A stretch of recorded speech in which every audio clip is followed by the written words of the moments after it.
en esta festividad de Nuestra Señora de Guadalupe y le confiamos la vida de nuestros pueblos y la misión continental de la Iglesia. Por su intercesión, la fe cristiana fue convirtiéndose en el más rico tesoro del alma de los pueblos americanos y también en ese ethos americano que se muestra en la conciencia de dignidad de la persona humana, en la pasión por la justicia, en la solidaridad con los más pobres y sufrientes, en la esperanza, a veces contra toda esperanza.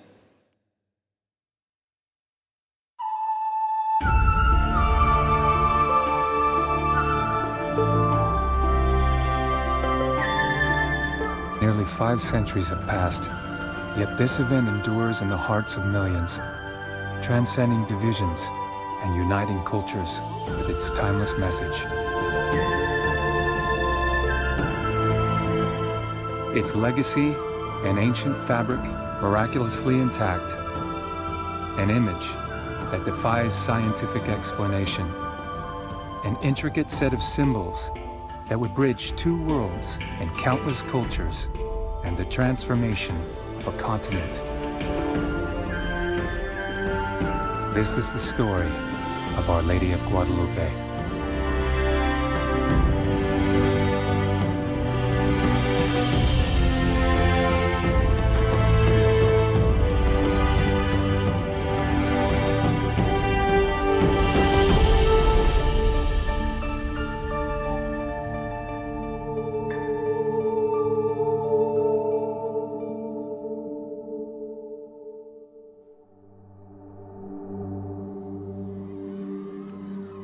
When Pope John Paul II arrived in Mexico City for the canonization of Saint Juan Diego in July of 2002, millions of Mexican Catholics turned out. They lined the streets and filled the plazas. They came together to celebrate the making of the first indigenous saint of the Western Hemisphere, and the woman whose image has changed the course of history. La canonización de San Juan Diego fue uno de los momentos más importantes porque sabía que era tan significativo no solamente para América Latina, no solamente para México, por supuesto, ni solamente para el continente americano, sino para el mundo entero. Yo creo que era importantísimo para nuestro continente hacer ver que la Iglesia se construye en este continente desde un laico.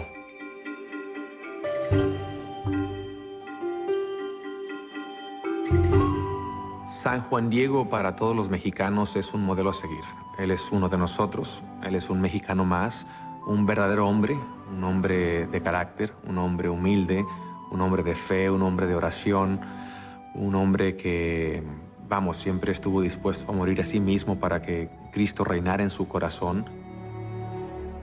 The canonization of Saint Juan Diego is very significant because if the apparition of Our Lady of Guadalupe is not authentic, there is no Saint Juan Diego. So as part of that whole process of reviewing the life of Juan Diego, you have to validate, authenticate the apparition of Our Lady of Guadalupe. So that's one way in which his canonization is very significant.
Entonces uno de los sabios se levanta y dice, no hagáis más daño a nuestra gente, porque si como decís que nuestros dioses han muerto, tal vez nosotros debamos morir. To understand the dramatic impact that Our Lady of Guadalupe has on the native population, you really have to put yourself in the position of these people at the collapse of the Aztec Empire and what their understanding of religion really was. We have to remember the horrific face of the Aztec deities that were there to receive the human sacrifices. We have to understand the history of the Flower Wars, in which battles were waged in order to obtain prisoners for sacrifice. So now what were the native peoples expecting the God of the Spaniards to be like, the victors to be like? Para los indígenas, ver sus templos destruidos, sus ídolos, fue una catástrofe colosal para los indígenas. Pero nunca habían visto, nunca habían experimentado una peste como la que se dio poco después de la conquista. La mitad de la población indígena muere por la viruela. Los indígenas estaban verdaderamente en una catástrofe tal que los ancianos, los sabios, habían dicho que el mundo se iba a acabar. Bishop Juan de Zumárraga was known as protector of the Indians. He bears the responsibility of defending the natives from cruel abuses carried out by the new Spanish government, including their widespread enslavement and murder. His courageous stand leads to at least one assassination attempt by corrupt members of the First Audiencia, or royal court in New Spain. Bishop Zumárraga, infuriated by the continued abuses and facing numerous threats against the lives of his fellow priests, decides upon drastic measures. In 1530, he excommunicates the members of the First Audiencia and abandons Mexico City. Él decía de esta manera: sacerdotes de la Ciudad de México, desnuden los altares, consuman el Santísimo, nos largamos de esta Ciudad de México, que esta ciudad se quede sin Dios. Todos los sacerdotes de la Ciudad de México tuvieron que abandonar la ciudad e irse a Texcoco. Esta es la situación por la cual se estaba viviendo y era verdaderamente terrible y escalofriante. Zumárraga wrote a letter to Emperor Charles V detailing the many abuses carried out against the native people. Ya que terminando la carta, ahí mismo escribe Fray Juan de Zumárraga: si Dios no provee con remedio de su mano, está la tierra en punto de perderse totalmente. Así que, mientras los indígenas y para los indígenas el mundo se va a acabar, para los españoles buenos como eran los misioneros, también. The story of what happens next is passed down through the centuries by the humble man who experienced this event and who shared his encounter widely. Eventually, his testimony is captured in an ancient text known as the Nican Mapoa, written in the 16th century by the Indian scholar Antonio Valeriano. Bueno, Nican Mopoa significa Nican aquí y Mopoa se narra, se cuenta.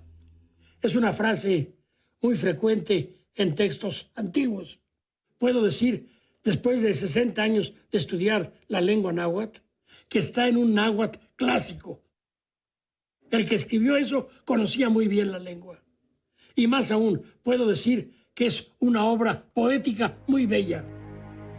The Nican Mapoa recounts the story of Juan Diego, a Catholic convert and widower. His Indian name was Cuauhtlatoatzin, meaning eagle who speaks divine things. Some skeptics have cast doubt on Juan Diego's historical existence, a claim denied by Miguel León Portilla, a premier authority on Aztec language and culture. Cuando lo canonizó el Papa Juan Pablo II, se dijo que no constaba que existiera Juan Diego. Bueno, yo creo que sí constaría. Se hicieron unas averiguaciones ya ha entrado el siglo XVII y allí dijeron muchísimos que lo conocieron, a su mujer también. Y por consiguiente, a mí me parece que dudar de que existiera Juan Diego, pues es un extremo ya. In the apparitions in Mexico of Our Lady of Guadalupe, like many other apparitions in the world, oftentimes Our Lady will appear to very humble people. And in this case, to the Indian Juan Diego, a humble man, a very simple man of simple faith, because those who have a heart like children and who are open to God can receive this message. On December 9th, 1531, Juan Diego walks along the western side of Tepeyac Hill on his way to catechism at a Franciscan mission just north of Mexico City. Ese sábado, 13 caña, a punto de celebrarse el solsticio de invierno, él ahí ve la transformación de todo este cerro del Tepeyac, que de por sí era un cerro pedregoso, polvoso, salitroso, signo de muerte donde no crecía la vida. Ahora está lleno de la vida divina y dentro de todo esto se hace el silencio. Se hace el silencio para escuchar lo primero que sale de la boca de la Virgen Santísima. Lo primero que sale, lo primero que dice la Virgen de Guadalupe es el nombre del laico indígena, Macehual. Juanito, Juan Diegotzin. Juanito, Juan Dieguito. According to the account in the Nican Mapoa, the woman identifies herself as the mother of the true God and asks that a sacred house be constructed in her honor on Tepeyac Hill. She asks Juan Diego to bring this message to Bishop Zumárraga. Pues bien, Juan Diego va con el obispo para pedir que se pudiera construir esta casita sagrada. Cuando llega el obispo, son los criados los que lo dejan afuera horas, hasta que por fin puede llegar ante el obispo, le dice todo lo que... Y obviamente el obispo en ese momento, en su responsabilidad apostólica, pues no podía simplemente dar crédito a una persona que llegara y simplemente le dijera que vio a la Virgen y que está hablando con ella. No te cuinoe, ahí no pa' acá, no más igual en otla, en matlotolsin.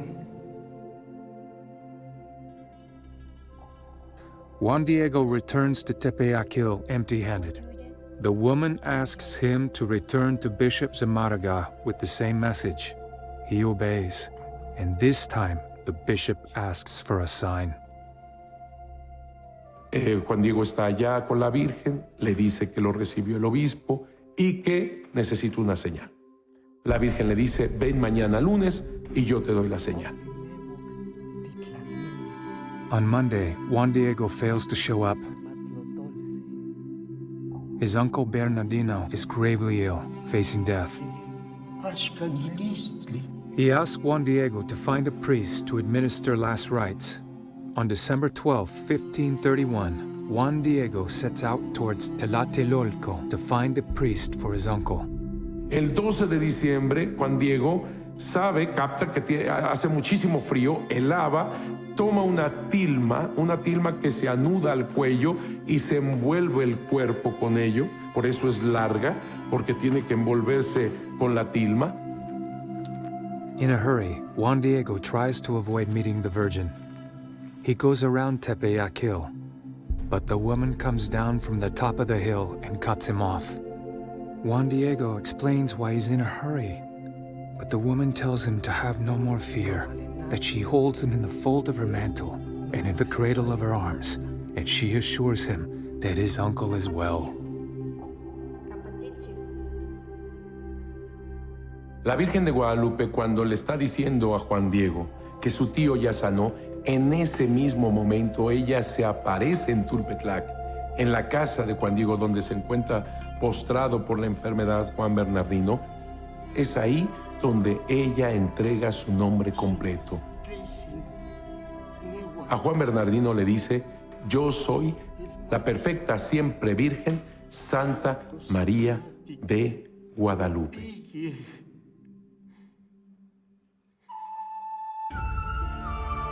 Juan Diego asks her to honor him by letting him be her messenger. Our Lady of Guadalupe now instructs him to climb to the top of Tepeyac Hill and gather up in his tilma all the flowers he finds.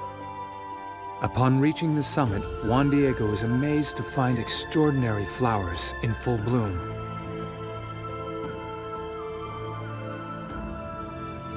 These flowers would be the sign for the bishop.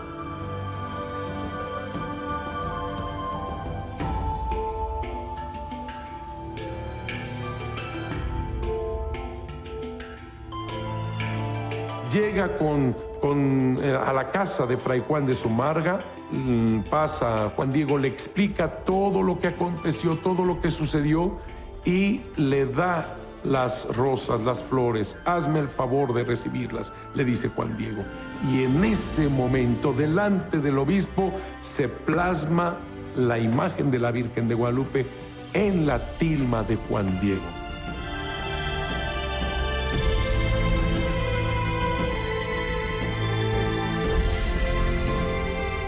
This remarkable image, inexplicable in its style, luminous colors and imagery, would change the course of history for the entire continent.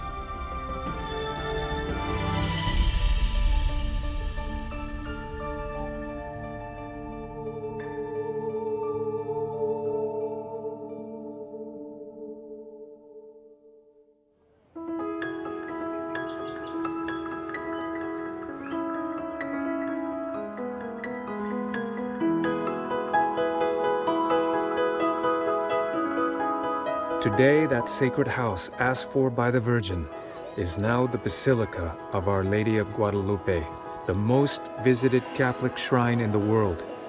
Each year, millions of pilgrims come to celebrate their faith and the miraculous image of Our Lady of Guadalupe.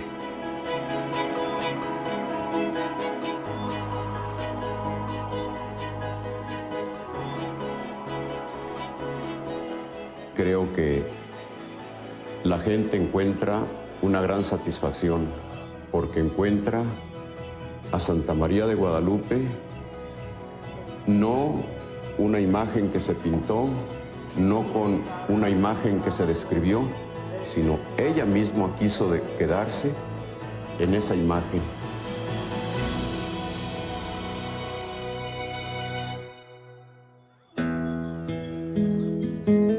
The shrine of Our Lady of Guadalupe is a source of inspiration for the faithful. They come here to find the comfort of their mother and to pray for her intercession. A lot of the pilgrimages that I've done, a lot of the people are from the United States. They don't have any Latino heritage or anything, but they've always wanted to go. And the blessings that they receive, I've seen people start to pray the rosary again. People have gone to confession for the first time in many years when they've gone to the shrine. Spiritual direction, the healing of marriages, reconciliations between family members and so forth. It's really a tremendous blessing that takes place there. And I think that Our Lady's presence in that tilma still to this day has a lot to do with that. The first time I went to the Shrine of Our Lady of Guadalupe and approached the tilma, I knew I was entering into the presence of something sacred and holy. The supernatural presence of the icon made an impression on me. I was immediately touched by the devotion of the people. I mean, it was an incredible experience of their tenderness in their approach to Mary as their mother. And from that moment on, I've had a loving experience with Mary.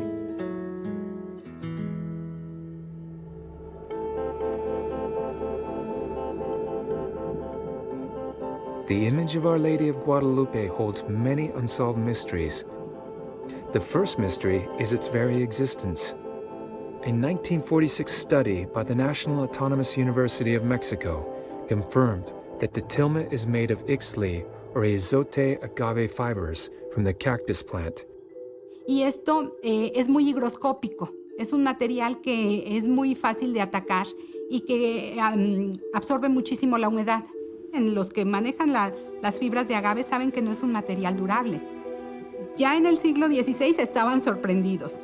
Y a lo largo de todo, de los casi 500 años que tenemos la imagen con nosotros, siempre ha habido asombro. Siglo con siglo siguen asombrándose de que permanezca.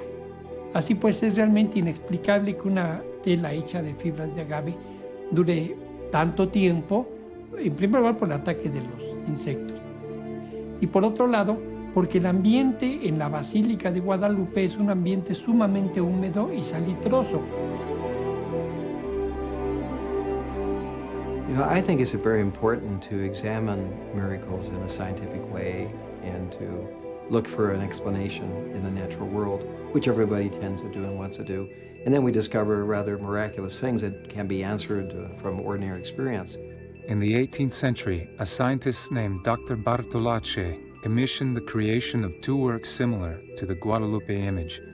These paintings were also created on agave cloth and were placed in locations around the Basilica of Guadalupe. Y a los 10 años más o menos ya verdaderamente estaba desastrosa. La tuvieron que quitar porque había perdido todo su colorido y ya la tela estaba completamente desgastada. The survival of the tilma is even more amazing when one considers that it was left completely unprotected for more than a century. La imagen de la Virgen de Guadalupe estuvo 116 años sin ninguna protección, sin ningún vidrio, expuesta a este clima tan tremendo, porque los datos nos dicen que el agua cuando se inundaba la ciudad llegaba hasta el altar dentro de la ermita. La Virgen de Guadalupe ha soportado humedades, ha soportado velas, humo de candelas, ha soportado tantas personas que con sus manos la tocaban y con los rosarios la tocaban y con las imágenes la tocaban. Imposible que hubiera durado.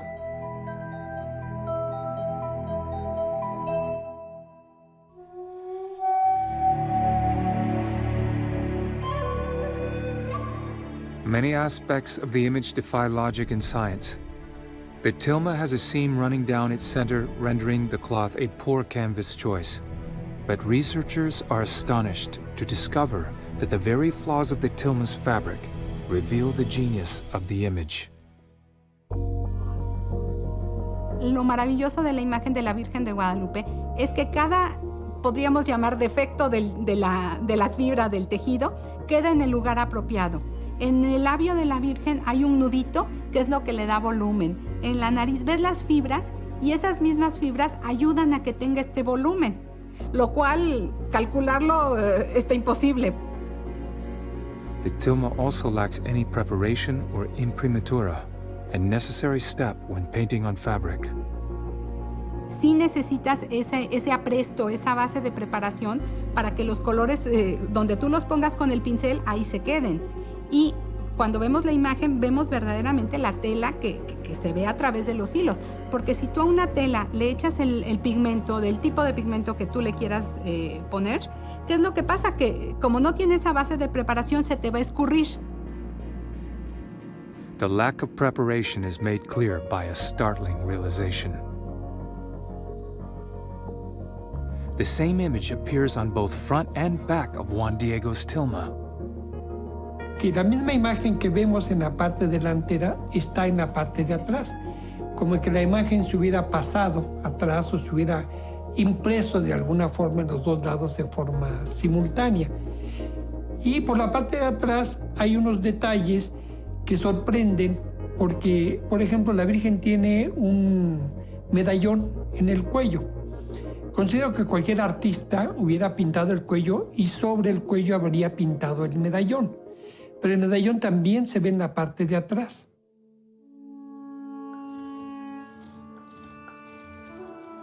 Hay que considerar que en la imagen guadalupana no se ven pinceladas.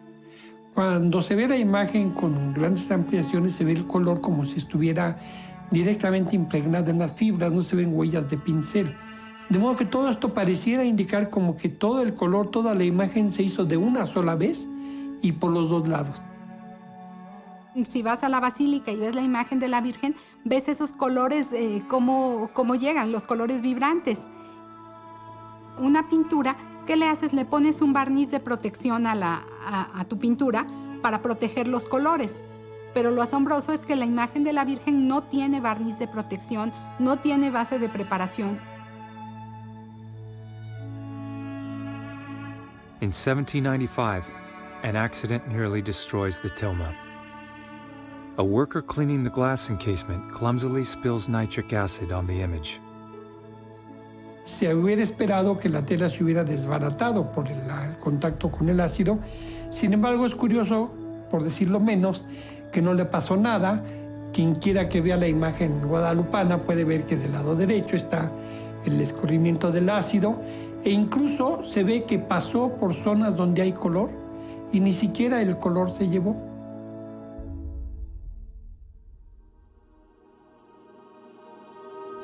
Among the many wonders of the Guadalupe apparition are new discoveries being made into the image present in her eyes. Jose Aste Tonsman is a Peruvian engineer and an expert in digital image processing. In the late 1970s, he began applying his studies to the tilma. En realidad fue un trabajo de mucho tiempo y lo que yo descubrí fue que hay 13 personas reflejadas en los ojos, en las córneas de los ojos de Nuestra Señora de Guadalupe. In the human eye, the cornea reflects the image in front of us. Both eyes will show the same image but different sizes. This phenomena is precisely what Tonsman found when magnifying both eyes. Each eye contained mirror images of the same scene.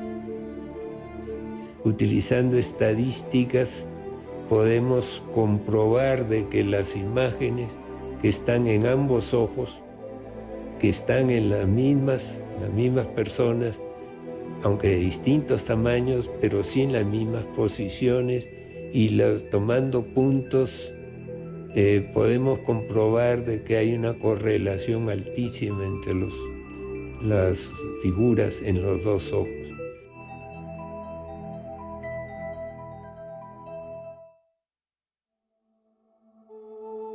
The incredible devotion inspired by Our Lady of Guadalupe and her miraculous image can be traced back to the very first years following her apparition to Saint Juan Diego.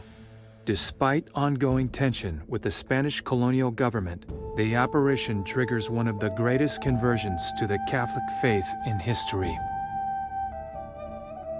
Esto obviamente va extendiéndose de una manera, pero como pólvora por toda los territorios, y va haciéndose una de las conversiones más grandes, sin precedentes en toda la historia de la Iglesia.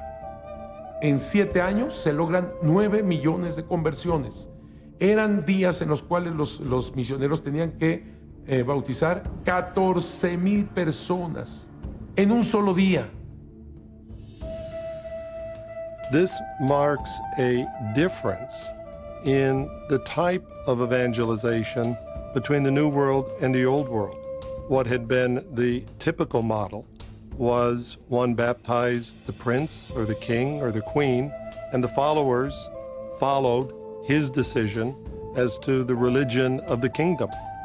But in the New World, what happened with Juan Diego and Our Lady of Guadalupe was a conversion beginning among the people that then filtered up instead of a conversion at the top, which filtered down.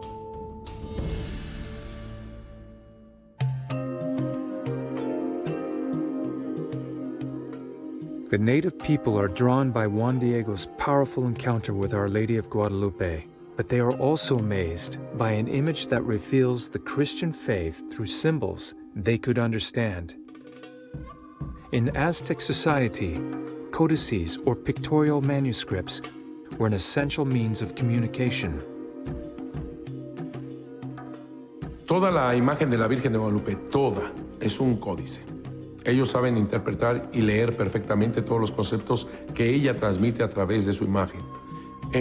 Este códice es grande, así que como todos los códices grandes tienen que ser puestos en el suelo, y los ancianos rodeaban el códice para poderlo leer de diferentes ángulos. Algo así sucede con la Virgen de Guadalupe. Una de las primeras cosas que ven los indígenas es este manto azul verdoso que solamente el emperador podía portar. Cuando observan este manto azul, que significa el cielo, verde, que significa la vida, ella es una emperatriz. Este listón oscuro que está arriba, esta cinta oscura. Nosotros en América Latina decimos, una mujer está encinta, significa que está embarazada. Y ellos ven esta única flor de 4 pétalos, pero en posición X. Así que inmediatamente ellos entendieron que es Madre de Dios.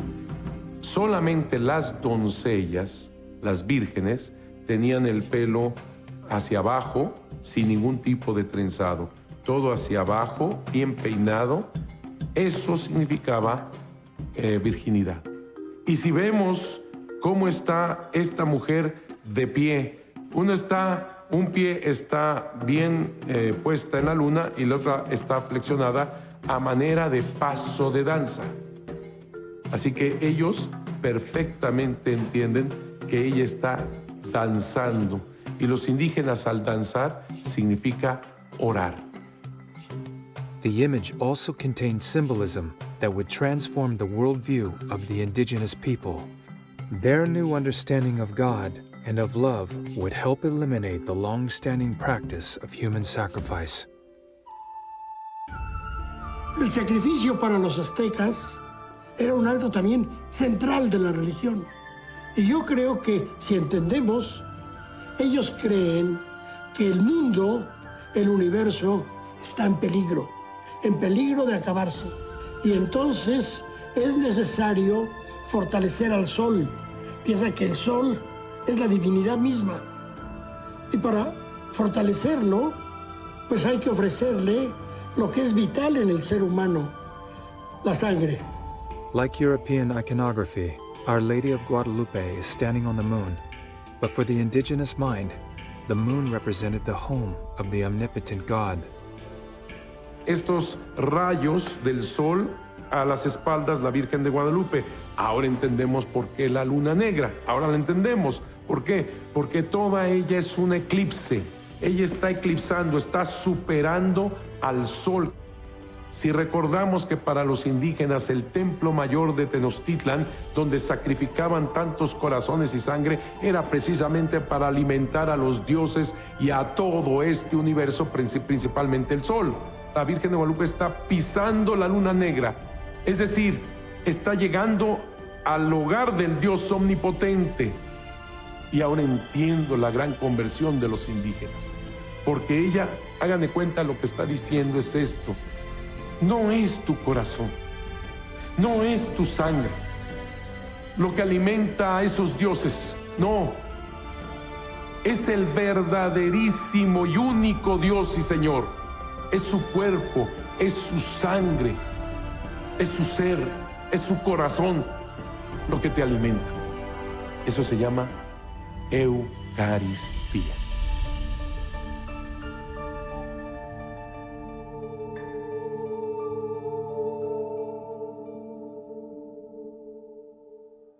The many symbols in the image of Our Lady of Guadalupe led to millions of conversions. This powerful symbolism was further reinforced by a major festival called Panquetzalistli, celebrated around the winter solstice, which in the Julian calendar took place on December 12th, the same date as the apparition of Our Lady of Guadalupe.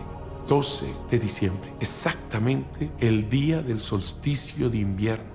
Exactamente cuando los indígenas celebraban incluso la gran fiesta de Panquetzalistli. Los misioneros decían, es como la Pascua indígena. Ahora entiendo perfectamente el momento que escogió Dios a través de la Virgen de Guadalupe para encontrarse con el ser humano. Hagas de cuenta que la Virgen de Guadalupe le dice a los indígenas, yo los entiendo. Yo entiendo los sacrificios humanos, porque yo estuve delante de la cruz de mi hijo. Yo sé lo que es un sacrificio humano porque yo lo viví, yo lo sufrí. Yo estuve delante de mi hijo viendo cómo derramaba su sangre y ofrecía su cuerpo para la salvación de todos. Ya no más sacrificios. Mi hijo es el único y eterno sacrificio. With Our Lady of Guadalupe, what we find is actually the transformation of a culture according to new norms, validating its own heritage and its own history. Good example of this can be seen in Mexico in 1544, when Mexico experienced one of the worst droughts in its history. Typically, the Aztecs responded to such a situation by the massive sacrifice of many young children. After Our Lady of Guadalupe in 1544, there was a massive pilgrimage of young children to the shrine of Our Lady of Guadalupe. So the transformation from a culture, we might say, of death to a culture of life.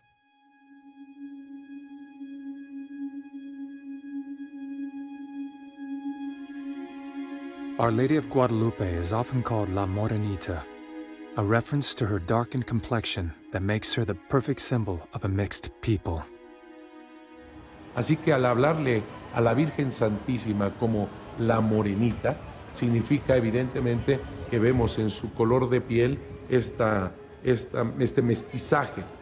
Obviamente ella lleva nuestra sangre, nuestro color, ella lleva nuestra imagen, nuestra pintura y nosotros la llevamos también. Las apariciones de la Virgen de Guadalupe constituyen el acontecimiento fundante de los pueblos americanos. La Virgen de Guadalupe se presenta con el rostro mestizo. Es una Virgen que habla de la conjunción, del encuentro, de la conjunción de ambos pueblos, de los españoles con las más variadas etnias indígenas. St. John Paul II referred to Our Lady of Guadalupe as the perfect model of enculturation. This means that she comes to the indigenous people in their own customs and imagery. And in fact, in her face, the mestiza face, they see in her an affirmation of their human dignity, their human worth. And of course, the response is overwhelming. A finales del siglo XIX es más fuerte que nunca y entonces es declarada la madre mestiza del pueblo mestizo. Esto la convierte realmente en el símbolo nacional. Es un emblema nacional. Es igual de emblema como, por ejemplo, el águila en el escudo de la bandera mexicana, el águila sobre el nopal. Even during the Mexican Revolution of 1910, Emiliano Zapata and his troops entered Mexico City carrying a banner of Our Lady of Guadalupe. Despite Mexico's Catholic identity and the Guadalupan devotion, church-state tensions reach a peak during the 1920s. In an effort to suppress the faith of Mexico's citizens, the government set out to destroy the church's most important symbol. Durante la persecución religiosa, Calles y el líder obrero Morones estaban obsesionados con destruir la religión católica y la Iglesia Católica. Entonces ellos pensaron que destruyendo la imagen de la Virgen de Guadalupe, el trabajo se iba a facilitar. In 1921, an agent working for the government places a bomb hidden in a basket of flowers directly under the tilma. Esta bomba formada por cartuchos de dinamita explotó, rompió el mármol de la zona donde estaba puesta. La onda expansiva rompió vidrios a 150 metros de distancia de las casas enfrente de la basílica y realmente es inexplicable que el vidrio de la imagen ni siquiera se haya roto. In the following years, the persecution of Catholics only increases. This leads to a rebellion against the repressive government known as the Cristero War. These Catholic freedom fighters choose Our Lady of Guadalupe as their patron and their inspiration.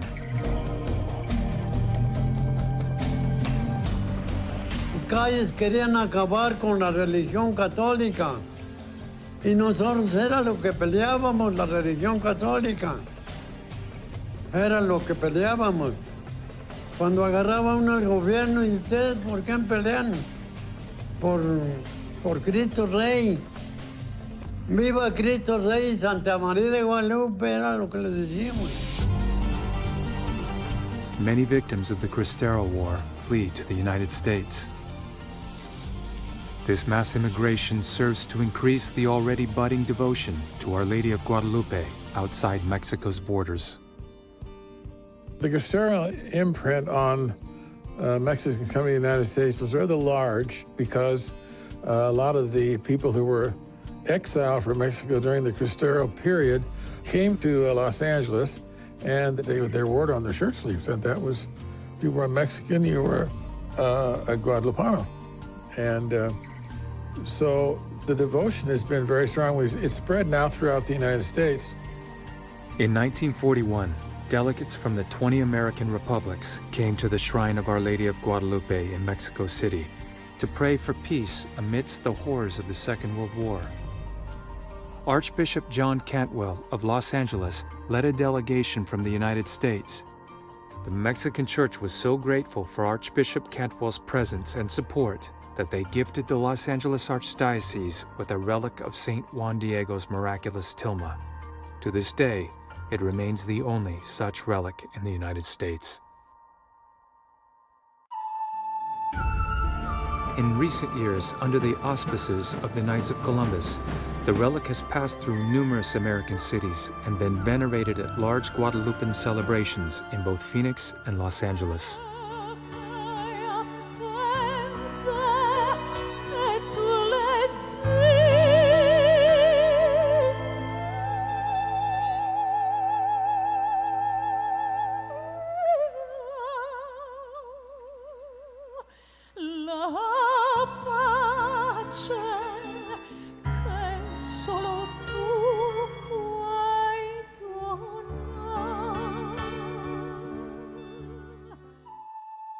In speaking of a new world, what we're really talking about is the unity of different peoples and different cultures to create something that did not exist before.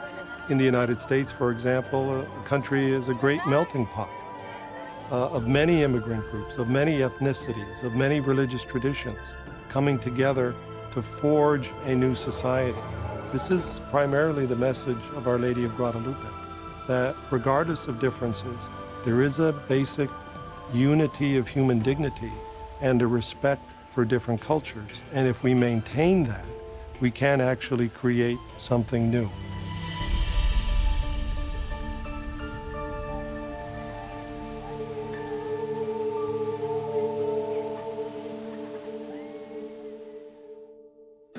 I have my passion for surfing, and I have my passion for Our Lady, especially Our Lady of Guadalupe. When I was a young man, I was raised in a very difficult, tumultuous family setting, and I really bit onto the culture and the bad things of the culture. So I got involved with a lot of drugs and a lot of promiscuity. It was after reading a book about the Blessed Virgin Mary that I really got what I call the divine 2x4 experience. God just hammered me with the truth, and I fell madly in love with him and with Our Lady and with the Catholic Church. I do consider myself a Guadalupano. She's my mother, and I feel united with those that I don't even speak their same language. A mother always unites her children, and that's a big part, I think, of Our Lady of Guadalupe.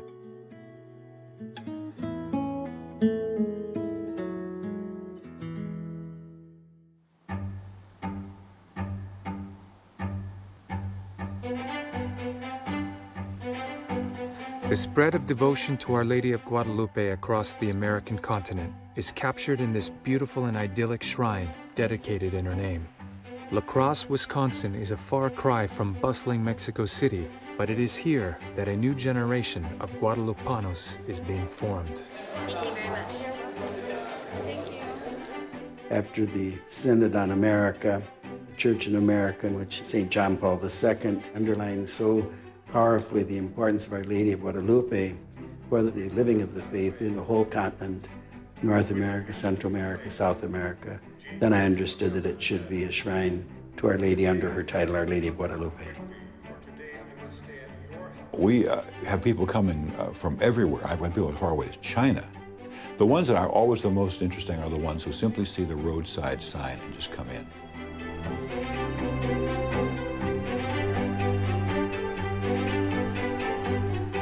What I hear most of all from the pilgrims is that when they come here, the minute they come up on the grounds, they have a sense of peace and they're inspired to pray. The heart of the message is very simple, that she wants to show to her children God's love for them. I've always been infatuated with the story of Our Lady of Guadalupe and her message and St. Juan Diego, and we've always tried to share that with our children, and we happened to kind of just stumble upon it. Then we found out they were building this church, so we've kept coming now for the last 8 or 9 years. I came from California, from San Diego, to commemorate this shrine because she is Our Lady of the Americas, and she's really a lady for all of us, for those from the tip of Argentina all the way up to the United States and Canada. So we look to her for guidance, for inspiration in our daily lives. The shrine in La Crosse has opened new hearts to the message of Guadalupe and has united people of all ethnic backgrounds in their common faith.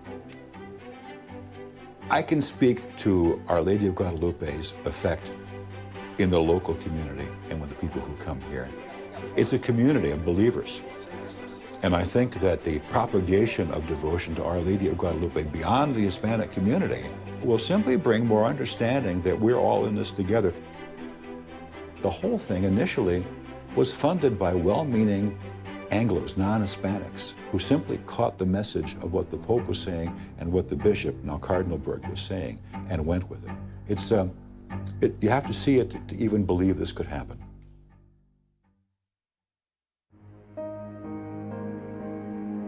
As patroness of the Americas, Our Lady of Guadalupe also inspires Canadians, and in a special way, she speaks to the First Nations communities. When I read that story and how as early as December 1531, when Our Lady appeared to an indigenous person in Mexico, speaking his language and taking, in fact, the complexion of indigenous children, I was just overwhelmed and deeply touched. First of all, she takes the complexion of our people and how she knew of the particular distress that the people were in, how they were treated less than human, but how she came to raise their dignity. And when you stop and think, when Our Lady appeared to St. Juan Diego, at the time his age was 57 years old.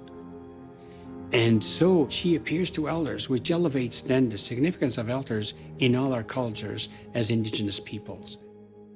Inspired by the mestiza face of Our Lady, Nicholas began touring First Nation communities with the Guadalupe image, sharing Juan Diego's encounter and example of an enculturated evangelization that respects indigenous culture and experience.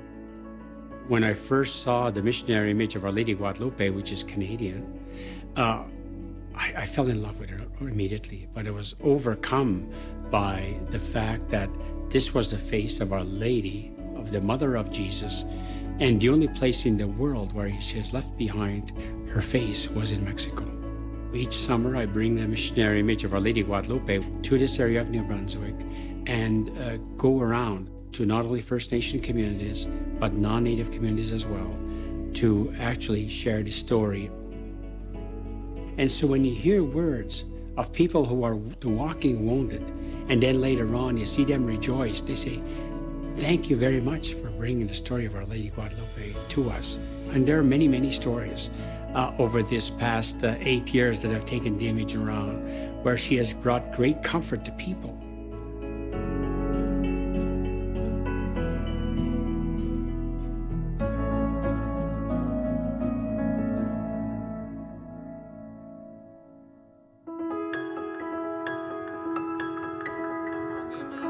The fact that Our Lady of Guadalupe communicates with a poor person like Juan Diego is a message of what we call now option for the poor, which Pope Francis is talking about all the time. Our church must be a church of the poor for the poor. Evangelical poverty, simplicity and humility, and that is a very strong message for today. While devotion to Guadalupe remains most widespread in the Western Hemisphere, it is increasingly a global phenomenon. At the National Shrine of Our Lady of Guadalupe in Manila, Filipino Catholics continue a centuries-long tradition. Our Lady of Guadalupe has a great impact on the Filipinos. The devotion was brought in from Mexico through Spanish missionaries, and such that by 1935, the Holy Father, Pius XI, at that time, decided to declare Our Lady of Guadalupe as the patroness of the Philippines. There are two things that were originally, I think, was an inspiration for the people to be in love with Our Lady of Guadalupe. One is the color of the Blessed Mother in Guadalupe is an Indio, and we were called Indios by the Spaniards. The second is that the one to whom he appeared was also an Indio, Juan Diego. I think that the impact of the devotion to Our Lady is not only on families, but on society in general.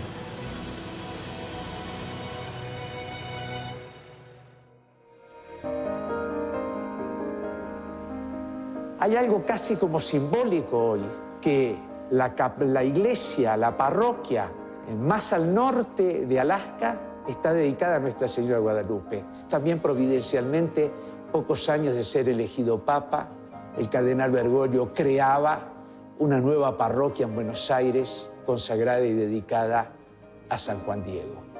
La Virgen de Guadalupe no solamente es el puente entre el cielo y la tierra, sino que también es el puente entre todas las culturas.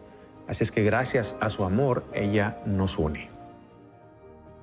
Until recently, Our Lady of Guadalupe has been seen almost exclusively as a Mexican phenomenon or a Latin American, Hispanic phenomenon.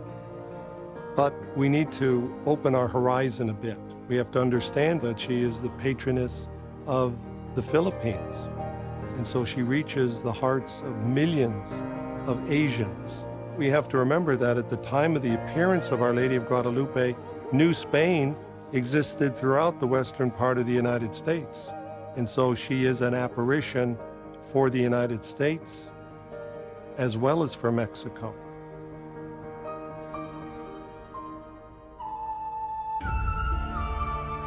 Our Lady of Guadalupe is the mother of the Sisters of Life.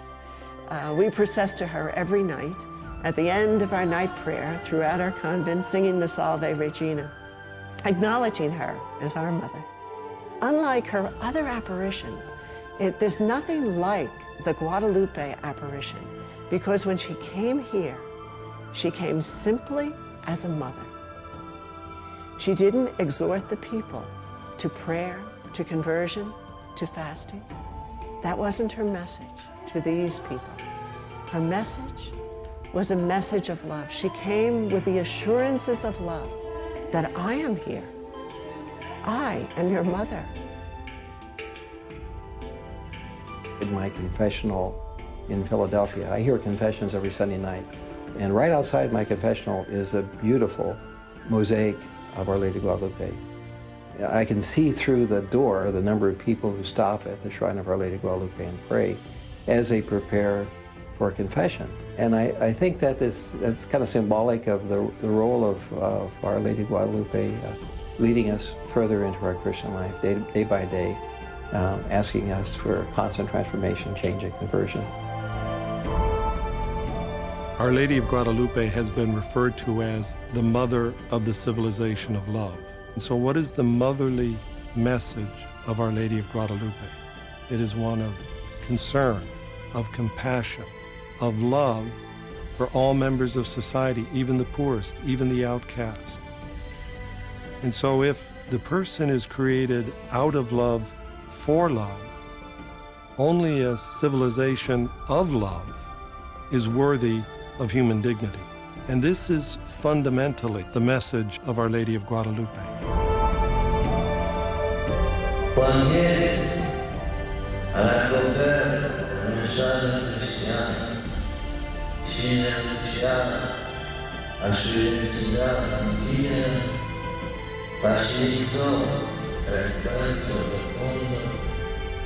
De dos mundos, mente unida a la Virgen de Guadalupe, cuyo rostro mestizo expresa su maternidad espiritual.